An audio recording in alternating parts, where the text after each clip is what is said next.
Muy buenas tardes. Hoy nos encontramos con una invitada, con la señorita Adriana Rincón, una joven de 17 años de edad. Adriana, ¿cómo está? Muy buenas tardes, Lady. Muy bien, gracias. Bueno, Adriana, hoy quiero compartir mi experiencia de lo aprendido a lo largo de esta materia, educación sexual, que por cierto me llevó a adquirir nuevos conocimientos y analizar la importancia de poder brindar una buena educación sexual.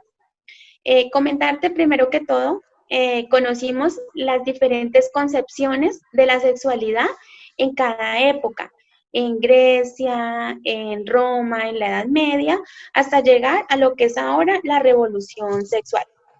Es decir, se investigaba que según en Grecia, las mujeres no podían andar solas. El privilegio era únicamente para las hetairas, que eran las llamadas prostitutas finas.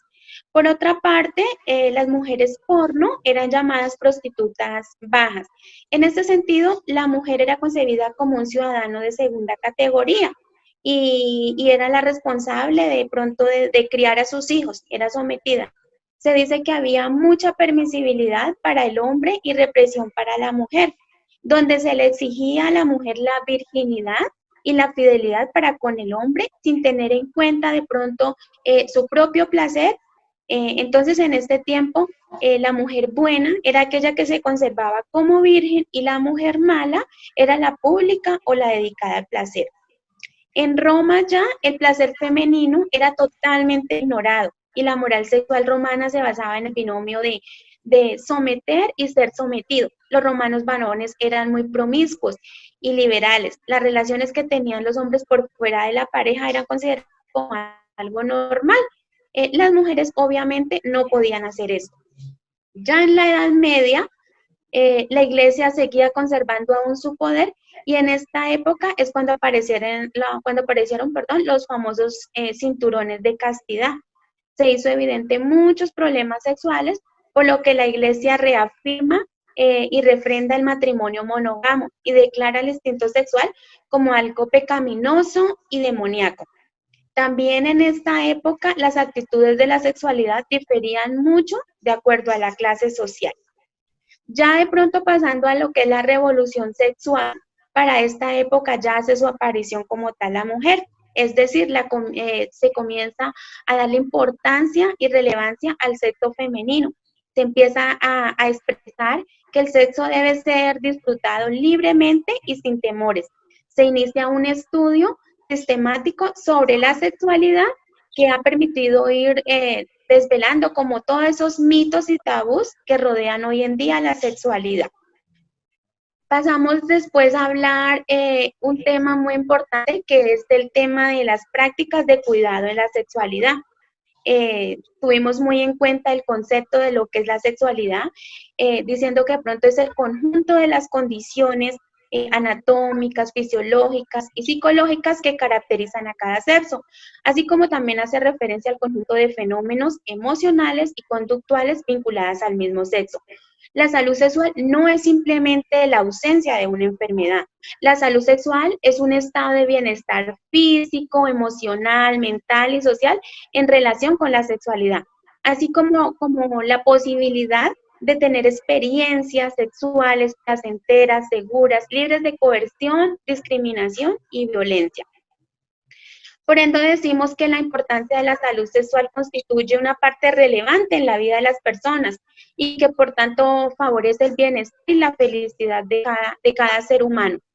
Luego conocimos un poco sobre los mitos y tabús que existieron hoy en día sobre la sexualidad. Para ello realizamos algunas entrevistas que por cierto resultaron ser muy valiosas y enriquecedoras para profundizar mucho más nuestro conocimiento. Luego hablamos de la identidad de género, tema que nos pareció importantísimo hoy en día. Expresamos que la importancia de educar y aprender a respetar la identidad de género es muy importante. Se hizo reflexiones acerca de temas como cómo los seres sociales somos muy sensibles a lo que los demás piensan. Y desafortunadamente los padres hoy en día se están basando en unos patrones o crían a sus hijos bajo unos patrones de crianza donde les enseñan lo correcto, lo incorrecto de acuerdo a la sexualidad, a costa de pronto camuflar una verdadera identidad, de pronto por el rechazo a no ser, de pronto por el miedo, perdón, a no ser rechazados ante una sociedad. Pero ¿cómo podría un niño, de pronto nos hacíamos ese examen, cómo podría un niño afrontar a una corta edad una situación o enfrentar el temor a no ser aceptado por su familia tal como es? Entonces, es por tal razón que hicimos una reflexión y pensamos que como personas adultas y como educadores debemos proporcionar esa seguridad a los niños para que actúen con firmeza, para que como padres y docentes los podamos escuchar, prestarles atención y aceptarlos tal cual como son. Ya pasando a hablar de lo que es educación y sexualidad, hablamos un poco sobre la importancia de la escuela en la educación de la sexualidad y manifestábamos que los ambientes escolares son el comienzo para desarmar los perros que pone la sociedad. Es por tal razón que la escuela debe ser un ente transformador, donde se eduque bajo el respeto, la tolerancia y el reconocimiento del valor por la otra persona. Ya finalizando este curso tan interesante como lo es la educación sexual, tuvimos en cuenta lo que son las diferencias de pensamiento entre hombres y mujeres y pudimos investigar que se ha investigado desde que somos concebidos somos totalmente diferentes hombres y mujeres, porque a partir de la semana 15 de gestación, los hombres empiezan a producir una gran cantidad de testosterona. A partir de ahí ya empiezan ellos a ser diferente el sexo masculino al femenino. Otra diferencia son los cerebros, sufren unos cambios organizacionales y activacionales, por lo que los cerebros masculinos se diferencian del sexo femenino cuando llegan estrógenos. Entonces, esa es otra diferencia. En cuanto a la agresividad, se puede decir que tanto hombres como mujeres somos igual de agresivos. La diferencia en la agresividad tiene enfoques y características diferentes. Los hombres son agresivos en factores de reproducción, es decir, cuando se trata de defender su pareja. Las mujeres somos agresivas cuando se trata de defender a nuestros hijos. Ahí nos convertimos realmente en unas fieras para defender a nuestros hijos. Otra diferencia está en el hipocampo. Es una estructura muy importante dentro del cerebro, para la memoria, y el hombre tiene mucha capacidad visoespacial. Ellos son más ágiles en esta parte, las mujeres no tanto. En la corteza cerebral también encontramos otra gran diferencia. Las mujeres tienen mayor desarrollo en la corteza temporal. Entonces eso hace que nosotras las mujeres tengamos una capacidad lingüística, tengamos muy buen léxico, seamos muy expresivas, en la parte sentimental somos muy dadas a demostrar nuestros sentimientos y nuestras emociones. El hombre no. El hombre, por el contrario, tiene mayor capacidad en la corteza parietal, es decir, en la capacidad del desarrollo de las operaciones matemáticas y entendimiento de la parte de los sistemas. No quiere decir que nosotras las mujeres no, sí lo tenemos, pero de pronto ellos lo desarrollan con más capacidad.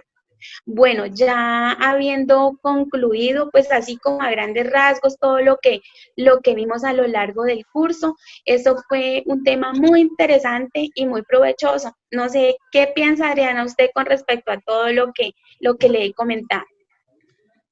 Bueno, pues primero agradecerle por darme a conocer ese tema, la verdad es algo muy interesante.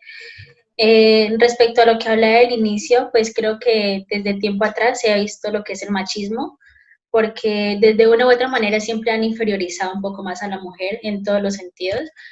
Y es algo que en la sociedad hoy se trabaja día a día con el empoderamiento de las niñas. Entonces es por eso que me parece como tan importante dar a conocer ese tipo de temas, porque es algo que como mujeres, creo que usted me va a entender, no debemos permitir. Respecto a la sexualidad, también me parece que es un tema muy importante porque muchos padres de familia pretenden como que criar a sus hijos en esos métodos de crianza que ellos han tenido. y quizás no quieren de una u otra manera despertar ese conocimiento que se vive en el pleno siglo XXI y que ya no, o sea, como que no relacionen las cosas que es un tabú. Entonces me parece muy importante que desde los colegios empiecen como a implementar ese tipo de temas porque pues ya, como le digo, no es un tabú hablar que los niños estén hablando de sexualidad porque ellos poco a poco, digamos, si no se les da a conocer, es algo que ellos van a ir descubriendo, o sea, por sí mismos y no van a tener como esos conocimientos tan abiertos. Entonces me parece la verdad muy, muy relevante los temas que acaba de tocar y me parece bien que los estén implementando. Entonces, muchísimas gracias. A usted, Adriana, muchísimas gracias y de verdad esperamos que le haya gustado. Gracias. Gracias.